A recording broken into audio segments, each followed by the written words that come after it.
여러분 안녕하세요.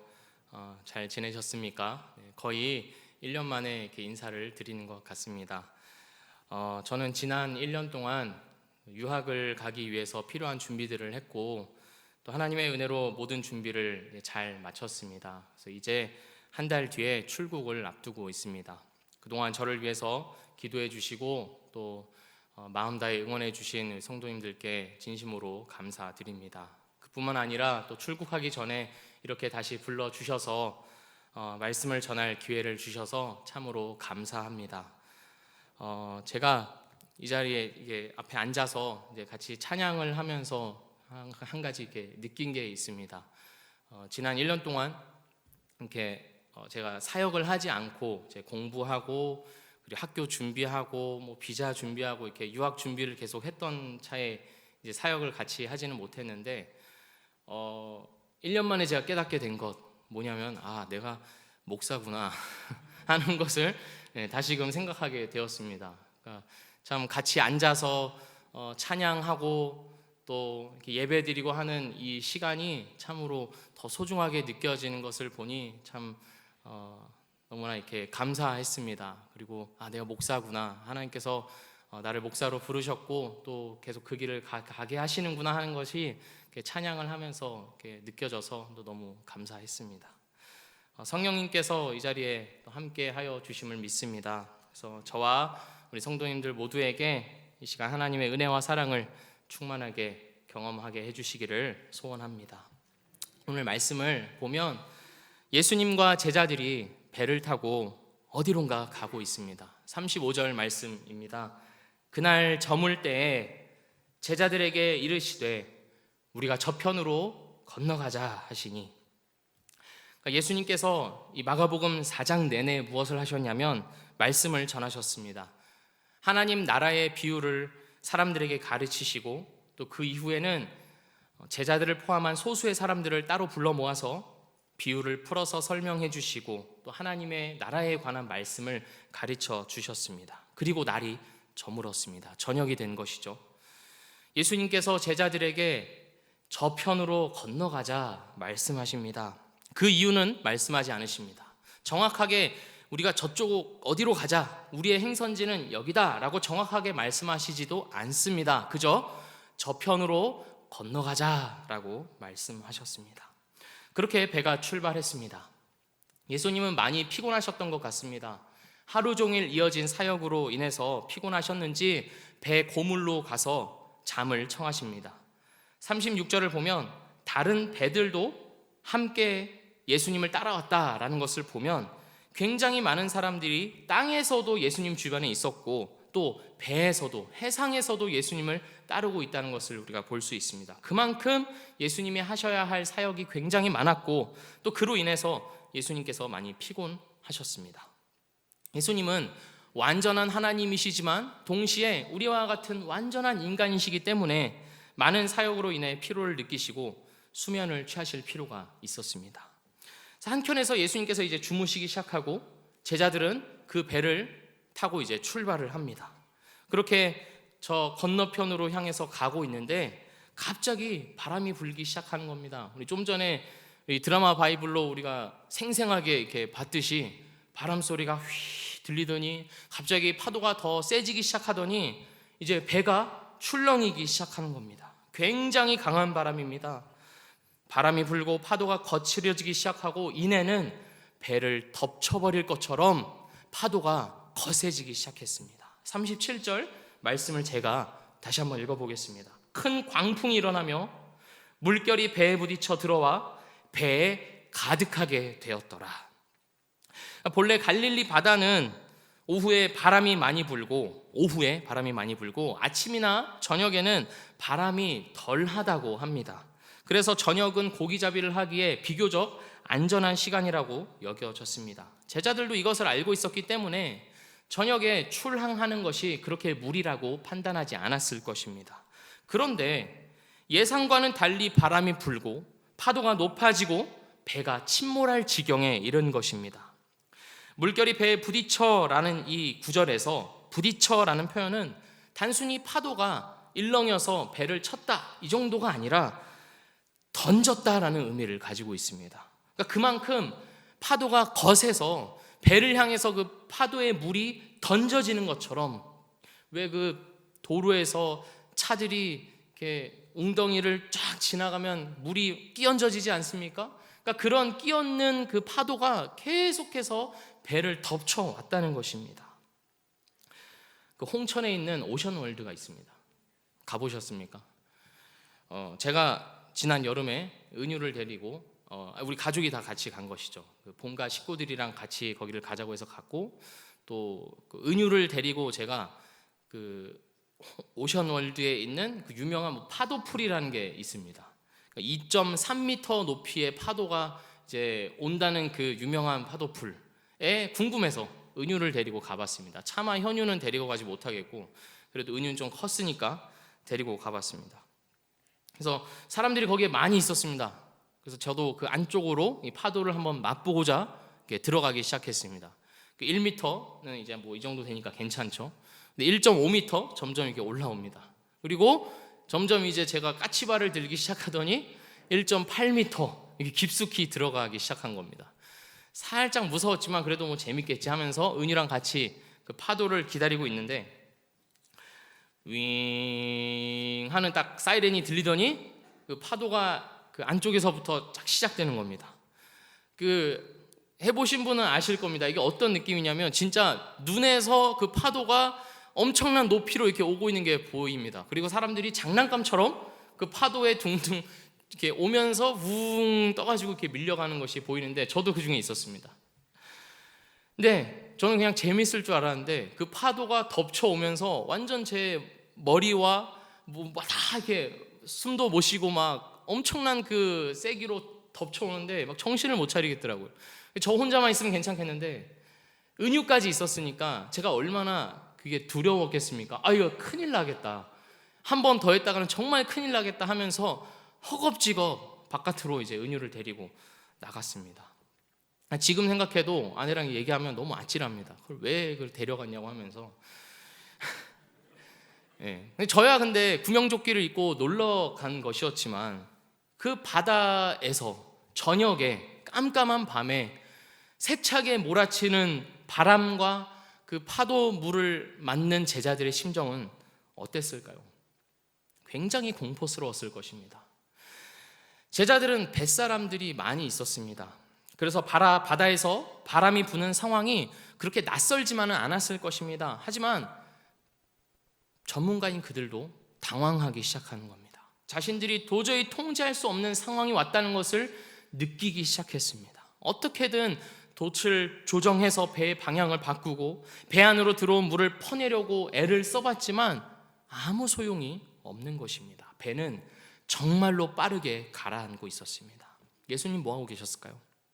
예수님은 주무시고 계셨습니다. 그러니까 지금 이 마가복음의 저자인 마가는 의도적으로 이 장면을 대조적으로 보여주고 있는 것입니다. 한쪽에서는 제자들이 어떻게든 자기들의 목숨을 건지려고 배를 어떻게든 해보려고 애쓰는 모습을 보여주고 있는 동시에, 다른 한켠에서는 예수님께서 너무나도 평안하게 베개를 메고 주무시고 계시는 모습을 보여주고 있습니다. 제자들이 예수님을 깨웁니다. 그리고 말합니다. 선생님, 우리가 죽게 된 것을 돌보지 아니하시나이까? 다시 한번 제가 읽어보겠습니다. 우리가 죽게 된 것을 돌보지 아니하시나이까? 이 같은 사건을 기록하고 있는 마태복음과 누가복음을 보면 비슷한 말이 나오는데 표현이 사뭇 다른 것을 우리가 볼 수 있습니다. 마태복음 8장 25절에서는 이렇게 이야기합니다. 주여 구원하소서, 우리가 죽겠나이다. 누가복음 8장 24절에서는 이렇게 이야기합니다. 주여 주여 우리가 죽겠나이다. 그러니까 마태복음과 누가복음에서는 어떤 뉘앙스이냐면, 주님, 우리가 이제 죽습니다. 우리가 지금 죽게 생겼습니다. 우리를 좀 도와주십시오 라고 간청하는 뉘앙스라면, 마가복음에서는 어떻게 이야기하고 있습니까? 우리가 죽게 된 것을 돌보지 아니하십니까? 이런 느낌인 겁니다. 그러니까 좀 더 노골적으로 원망하고 비난하는 어조를 지금 마가가 기록하고 있는 것입니다. 원색적으로 표현하고 있는 것입니다. 주님, 왜 우리를 돌보지 않으십니까? 하면서 예수님을 막 흔들어 깨우고 있는 겁니다. 왜 그러는 걸까요? 제자들이 왜 예수님을 이렇게 원망하면서 그렇게 깨우고 있는 걸까요? 이해가 되지 않습니까? 누가 가자고 그랬죠? 예수님이 가자고 그랬습니다. 예수님께서 저편으로 건너가자라고 말씀하셨기 때문에 제자들이 그 말씀을 듣고 네 하고 출발한 것입니다. 그러니까 예수님을 이렇게 원망하면서 흔들어 깨우는 것도 당연한 것이죠. 그런데 이 원망하는 말의 동기를 잘 봐야 합니다. 그 제자들이 왜 우리를 돌보지 아니하시나이까 라고 하는 이 말의 그 숨은 내면에는 뭐가 있냐면, 우리는 지금 이 풍랑 때문에 죽는다라는 말을 하고 있는 것입니다. 다시 말해서 우리의 삶과 우리의 운명을 결정하는 것은 지금 내 눈앞에 계신 예수 그리스도가 아니라 지금 나의 현실에 불어닥치고 있는 이 풍랑이라는 말을 하고 있는 겁니다. 다시 말해볼까요? 온 땅의 창조주이시고 구원자이시고 심판자이신 그 예수 그리스도 앞에서 무엇을 고백하고 있냐면, 우리의 삶을 결정하는 것은 당신이 아니라 지금 우리 삶에 닥쳐오고 있는 이 풍랑입니다 라고 외치고 있다는 것입니다.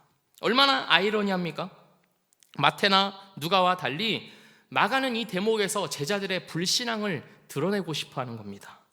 예수님과 함께 있으면서도 예수님을 믿지 못하는 모습, 불신으로 인한 두려움, 공포, 그리고 거기서 이어지는 원망을 보여줌으로써 제자들의 밑바닥을, 그들의 신앙의 현 주소를 철저하게 드러내고 있는 것입니다. 사실 예수님의 제자들만 그런 것은 아닙니다. 이러한 불신앙은 성경의 역사 내내 계속되어 왔습니다. 이스라엘의 역사 자체가 불신앙의 역사라고 해도 과언이 아닙니다. 대표적인 것이 가데스 바네아 사건입니다. 가나안 사람들은 크고 강해서 우리가 도저히 정복할 수 없다는 열 정탐꾼의 말을 듣고 이스라엘 백성들이 어떻게 반응했습니까? 왜 우리를 여기까지 데려와서 죽게 하냐고 하나님과 모세를 원망하면서 쳐 죽이려고 그랬습니다. 애굽에는 매장지가 없어서 여기까지 데려왔냐고 그런 심한 말까지 하면서 그 원망과 비난을 서슴지 않았습니다. 이스라엘 백성들은 광야에서 매일같이 이어지는 하나님의 기적을 경험했습니다. 만나와 메추라기를 내리셔서 먹을 것 없는 광야에서 40년 동안 먹게 하신 은혜를 경험했습니다. 물이 없을 때는 반석에서 물을 내시는, 그래서 그들의 그 목마름을 해갈시켜 주시는 은혜를 경험했습니다. 낮에는 구름 기둥, 밤에는 불 기둥으로 그들이 갈 길을 보여주시고 인도하시는 것을 늘 일상에서 경험했습니다. 하지만 그 40년이 지나고 그들의 결론이 무엇입니까? 하나님이 도대체 어디에 있냐는 것입니다. 하나님께서는 우리를 돌보지 않으신다는 겁니다. 하나님이 우리를 버리셨다 말하고 있습니다. 그 말의 근거가 무엇입니까? 자신들의 상황과 여건입니다. 하나님의 약속과 하나님의 말씀이 근거가 아니라 자신들의 상황과 환경을 근거로 해서 하나님의 존재를 평가하고 있는 것입니다. 우리가 죽게 된 것을 돌보지 아니하시나이까?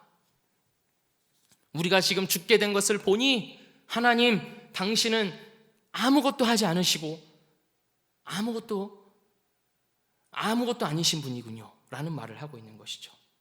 그리고 이 외침은 사실 이스라엘 백성들의 것만이 아니라 지금 오늘을 살아가고 있는 예수 그리스도를 믿고 그를 따르는 우리의 것이기도 합니다.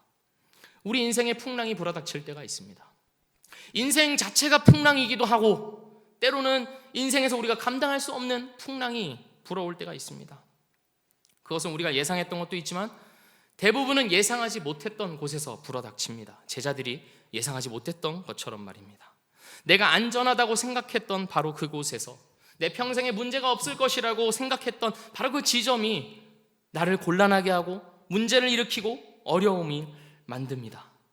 그리고 마치 광풍처럼 풍랑처럼 우리 인생의 배를 완전히 집어삼킬 정도로 심각할 때도 우리의 인생에 분명히 있습니다. 그런데 그 풍랑 앞에서 우리의 일관된 반응은 무엇입니까? 우리가 죽게 된 것을 돌보지 아니하시나이까? 라는 것입니다. 원망하고 비난합니다. 주님, 나 죽습니다. 지금 죽을 것 같은데 왜 아무것도 안 해주십니까? 라는 반응이 자연스럽게 터져 나오는 겁니다. 저도 그랬습니다. 제가 이제 학교 준비를 마치고 이제 학교에서도 합격을 받아놓고 이제 마지막 관문이 무엇이냐면 미국 비자를 받아야 합니다. 근데 저의 이 상황이 미국 비자를 받기에 굉장히 적합하지 않은 상태더라고요. 첫 번째는 뭐냐면 내 가정, 그러니까 내 식구의 가장이라는 것입니다. 그러니까 미국의 입장에서는 외국인이 학생 비자로 들어와서 애들과 함께 지내면 어쨌든 애들에게 나가는 그 공교육비가 있고 미국으로서 더 손해가 될 것으로 판단하기가 더 쉬운 겁니다. 그러니까 미국 입장에선 미국에 도움이 돼야 되는데 제가 그렇게 도움이 될 것 같지가 않은 거죠. 그렇죠. 예, 실제로 그렇습니다. 그러니까 식구가 그렇게 딸려 있는 겁니다. 그리고 두 번째 저의 걸림돌은 무엇이냐면 목사라는 겁니다.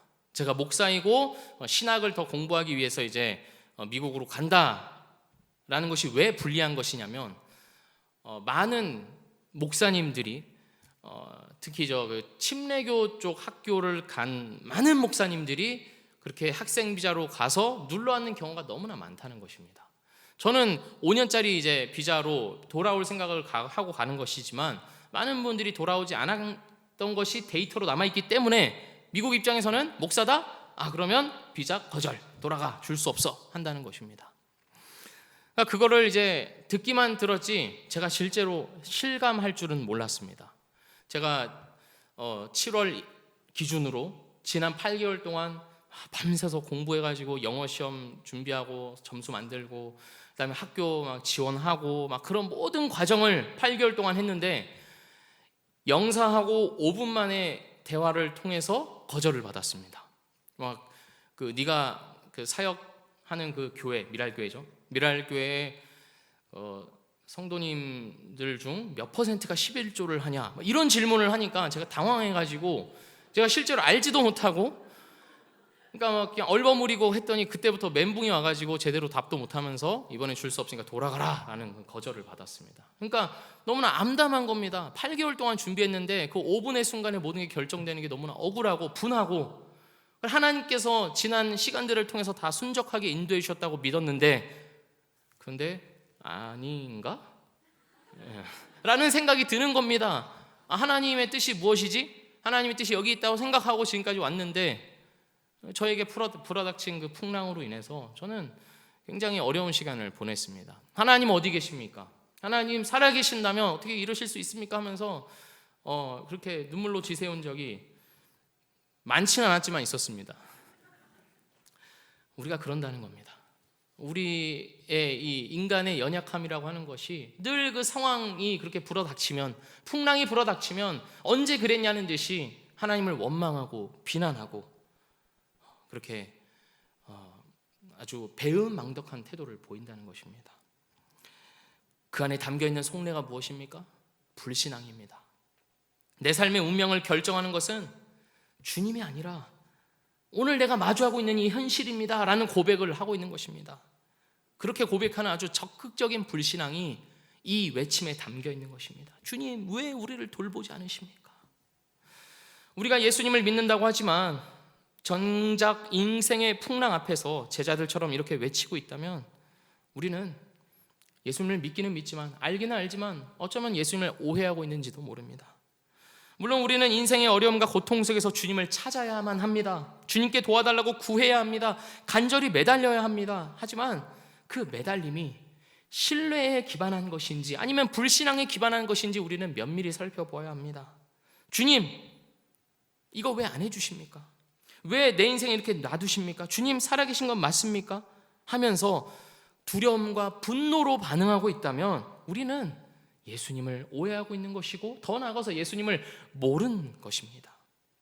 예수님과 함께 있으면서도 예수님을 모르고 예수님을 믿지 못하는 이 불신앙, 이것이 풍랑 앞에서의 제자들의 모습이었고 또 오늘을 살아가는 우리들의 모습이기도 합니다. 그렇다면 주님은 제자들의 불신앙 앞에서, 그리고 우리들의 불신앙 앞에서 어떻게 응답하실까요? 39절 말씀입니다. 예수께서 깨어 바람을 꾸짖으시며 바다더러 이르시되 잠잠하라 고요하라 하시니 바람이 그치고 아주 잔잔하여 지더라. 배에 물이 가득 차서 점점 바닷속으로 잠겨가고 있는 그때에 예수님께서 일어나셔서 말씀하십니다. 잠잠하라 고요하라. 이게 실제 표현에 비해서는 너무 점잖은 표현입니다. 원어에는 이게 재갈을 물리다라는 표현이 들어있습니다. 그러니까 어떤 주석을 참조하여서 제가 좀 더 직설적으로 표현해 보자면 닥쳐라 정도가 될 수 있을 것 같습니다. 예수님이 바람과 파도에게 명령하십니다. 조용해라. 입 닥쳐라. 그러자 무슨 일이 일어났습니까? 39절이 이렇게 기록하고 있는 겁니다. 바람이 그치고 아주 잔잔하여지더라. 아무 일도 없었다는 듯이 풍랑이 그치고 바다가 고요해졌습니다. 예수님께서 지금 무엇을 하고 계신 걸까요? 예수님께서 지금 하고 계시는 일은 뭐냐면 자신을 만물의 창조자로 나타내고 계십니다. 만물의 창조자.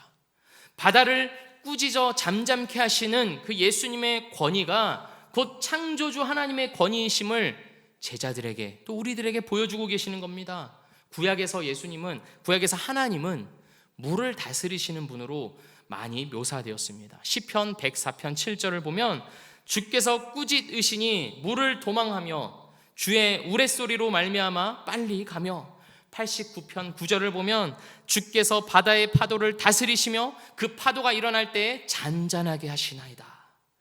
그뿐만 아니라 시편은 하나님께서 물을 다스리심으로 이스라엘 백성들을 홍해 가운데로 건너가게 하셨다고 노래합니다. 106편 9절입니다. 이에 홍해를 꾸짖으시니 곧 마르니 그들을 인도하여 바다 건너가기를 마치 광야를 지나감 같게 하사. 무슨 말을 하고 있는 것입니까? 예수님께서 그 풍랑 앞에서 바람과 파도를 꾸짖으신 것은 예수님께서 바로 하나님이심을, 온 세상을 창조하신 그 창조주 하나님이심을 보여주셨다는 것입니다. 출애굽한 이스라엘 백성들이 홍해에 가로막히고 뒤쫓아오는 애국 군대에게 몰살당한 위기에 처했을 때 하나님께서 무슨 일을 하셨습니까? 홍해를 가르시고 백성들이 마른 땅을 건너가게 하셨습니다. 같은 사건이 지금 이 마가복음의 현장에서 벌어지고 있는 것입니다. 예수님은 죽음의 풍랑 앞에서 두려워하고 있는 제자들 앞에서 풍랑을 말씀 한마디로 다스리심으로써 자신이 그 옛날 이스라엘 백성들을 애굽에서 이끌어내고 홍해를 건너게 하신 바로 그 창조주 하나님이시요 구원하시는 주님이심을 똑똑하게 보여주시는 겁니다. 제자들은 주님을 믿지 못해서 두려워하고 분노하면서 왜 아무것도 해주지 않냐고 원망하였지만 주님께서 그들을 위하여 하신 것은 무엇입니까? 도리어 그들을 구원하시고 하나님의 권능을 보여주십니다. 이것이 바로 주님께서 당신의 백성에게 하신 일입니다. 그 옛날 이스라엘 백성들이 광야에서 숱하게 반역하였음에도 불구하고 하나님은 그들을 40년 동안 가르치시고 이끌어서 가나안 땅에 이르게 하셨고, 가나안 땅을 차지한 이후에도 시작된 사사시대의 불순종에도 하나님은 때마다 사사들을 보내서 그들을 구원하셨고, 이스라엘 왕조가 세워진 이후에도 이스라엘의 왕들과 백성들은 우상을 숭배하고 하나님을 멀리하였지만 하나님은 그때마다 그들을 구원하시고 그들에게 살 길을 마련해 주셨습니다. 그럼에도 불구하고 또 불순종하여서 결국 나라가 망하고 말았지만 자기 백성을 구원하시겠다고 하는 하나님의 의지는 꺾이지 않고 바로 유다의 자손이요 다윗의 후손으로 오신 예수 그리스도를 통하여서 그 자기 백성을 구원하시는 하나님의 그 의지를 나타내 보여주신 겁니다. 그리고 바로 그 의지의 절정이 예수님의 십자가 사건에서 나타난 것입니다. 십자가 앞에서 사람들이 뭐라고 그랬습니까? 예수님, 나의 죄를 위하여 죽어주셔서 감사합니다. 이 얼마나 감격스러운 순간입니까? 하면서 그 죽음의 의미를 깨달았습니까? 아닙니다. 모든 사람이 예수님 앞에서 조롱하면서 네가 하나님이면 거기서 내려와 봐라 라고 조롱하였습니다. 모욕하였습니다. 침뱉었습니다. 그런데 예수님께서는 뭘 하셨습니까? 바로 그들을 위하여서, 자신을 위하여서 조롱하고 모욕하고 침뱉기까지 한 바로 그들을 위하여서 예수님은 죽으신 겁니다. 로마서 5장 8절이 이렇게 이야기합니다. 우리가 아직 죄인 되었을 때 그리스도께서 우리를 위하여 죽으심으로 하나님께서 우리에 대한 자기의 사랑을 확증하셨느니라.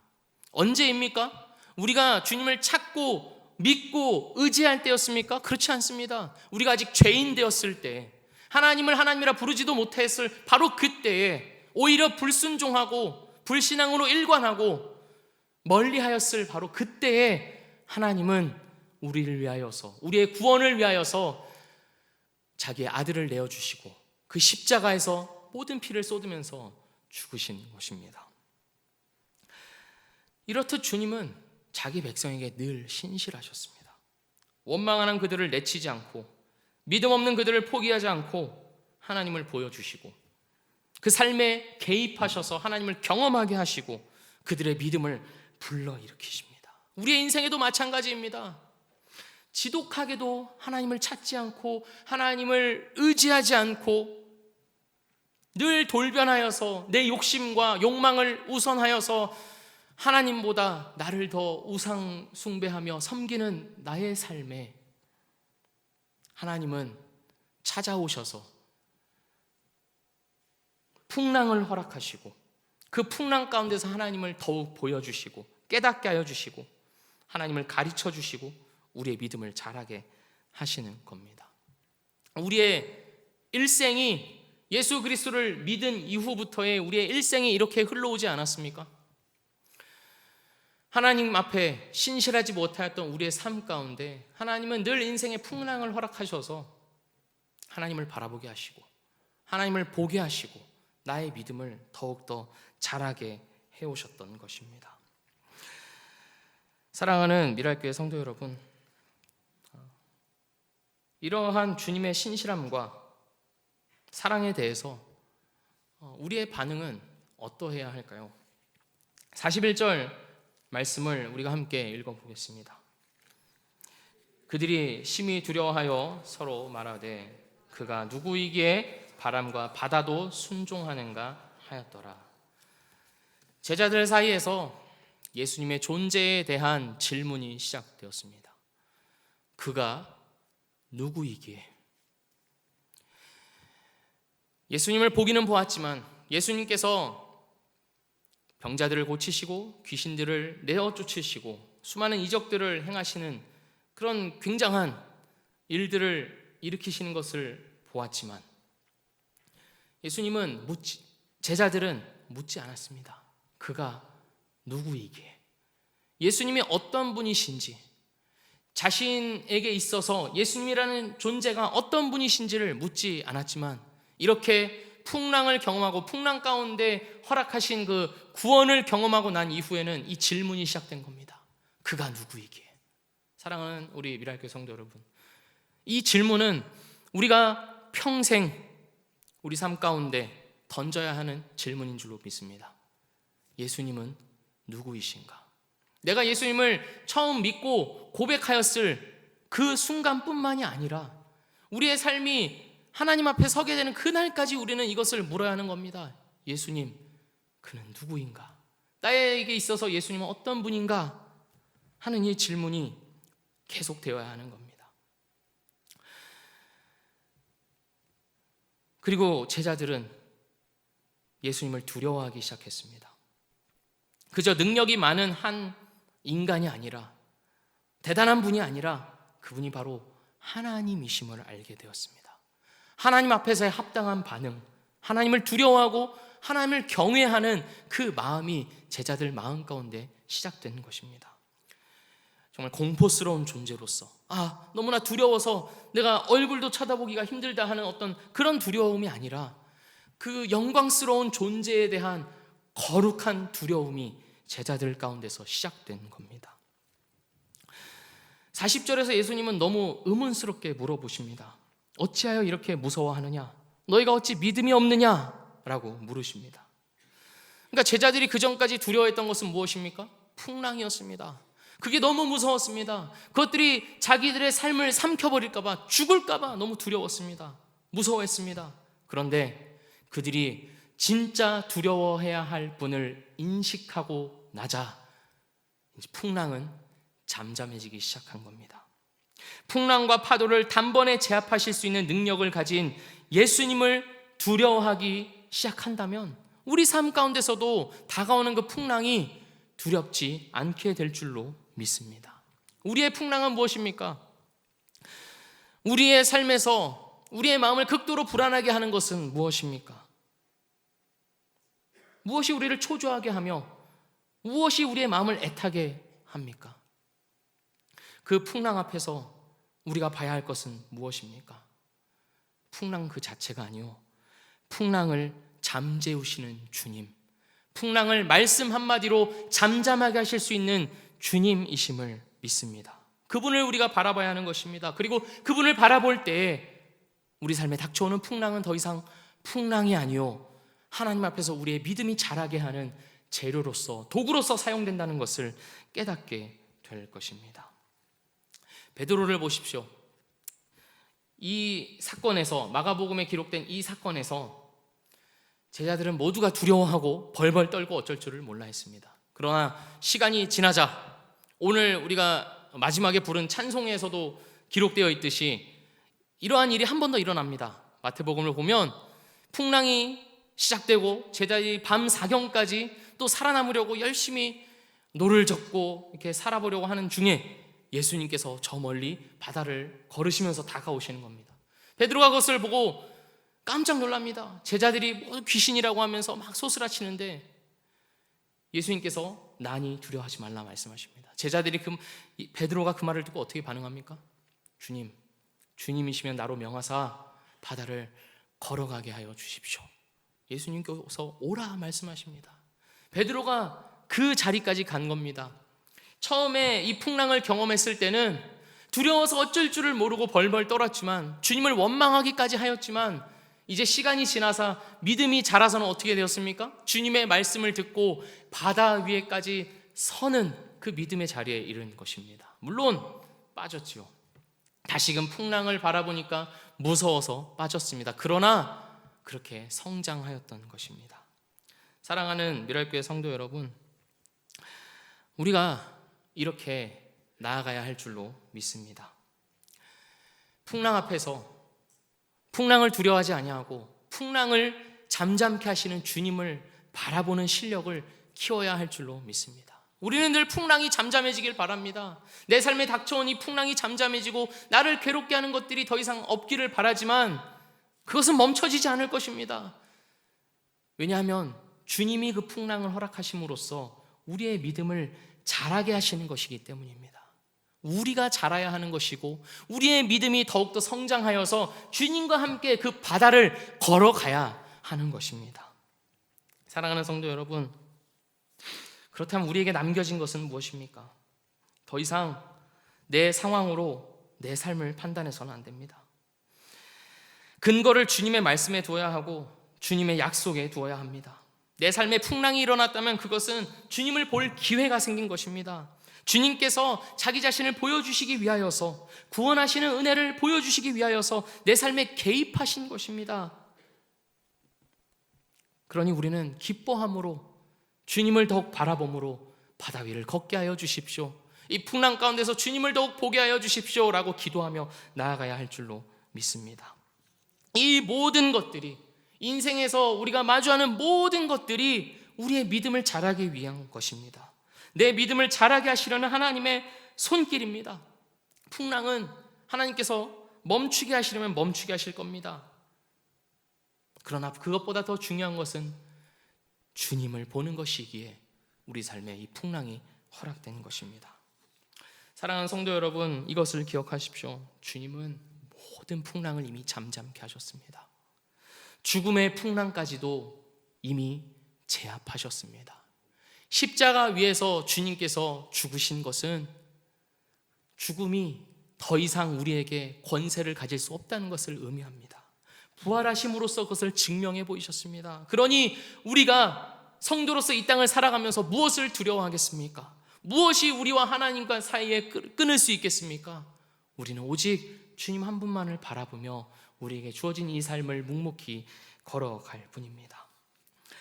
마지막으로 우리가 꼭 기억해야 할 것이 있습니다. 제자들이 기억하지 못했던 한마디, 바로 첫 절에서 나왔던 주님의 말씀입니다. 무엇입니까? 저편으로 건너가자 말씀하셨습니다. 주님께서 가자고 하셨으니 반드시 이르게 되는 것입니다. 어떠한 일들이 중간에 있다 할지라도, 심지어는 죽음의 위협이 다가올지라도 저편으로 건너가자고 하신 분이 주님이시기 때문에 제자들은 반드시 그곳에 가게 될 것이었습니다. 그리고 우리도 동일할 줄 믿습니다. 저편으로 건너가자라고 하신 주님은 우리에게도 약속하셨습니다. 하나님의 나라를 약속하시고 그 나라에서 영원히 하나님의 영광을 찬송하면서 살아갈 것을 약속하셨습니다. 그렇기 때문에 우리는 반드시 이르게 될 것입니다. 이 땅 가운데서 우리가 어떠한 일을 겪든지 간에 우리의 결말은 하나님의 영광으로 결정되어 있음을 기억하시면서 저편으로 건너가자고 하신 주님의 말씀에 순종하면서 바다를 걸어가시는 우리 모든 성도님들 되시기를 주님의 이름으로 축복합니다. 우리는 이미 주님과 한 배를 탔습니다. 빠져나갈 수 없습니다. 탄 이상 갈 수밖에 없습니다. 이왕 시작된 것 주님과 함께 기쁨으로, 감사함으로, 담대함으로 나아가시는 모든 성도님들 되기를 주의 이름으로 축복합니다. 저도 이제 곧 바다를 건너갑니다. 배가 아니라 이제 비행기를 타고 가는 것이지만 굉장히 많이 두렵습니다. 기도해 주셨으면 좋겠습니다.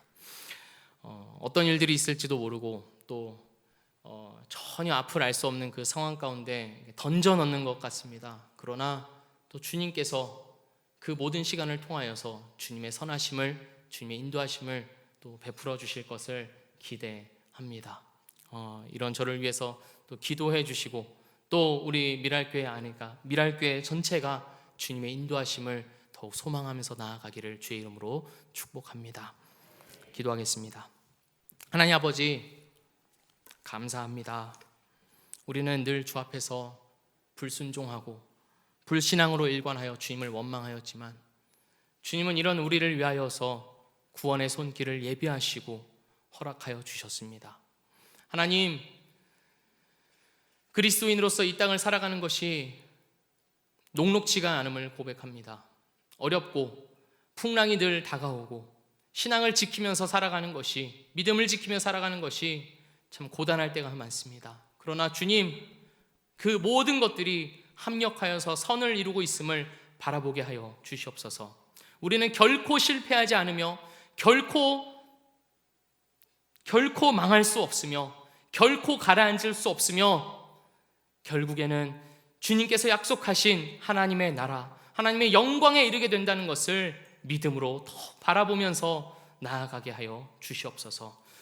그렇게 인도하실 주님께 감사드리오며 살아계신 예수 그리스도의 이름으로 기도합니다. 아멘.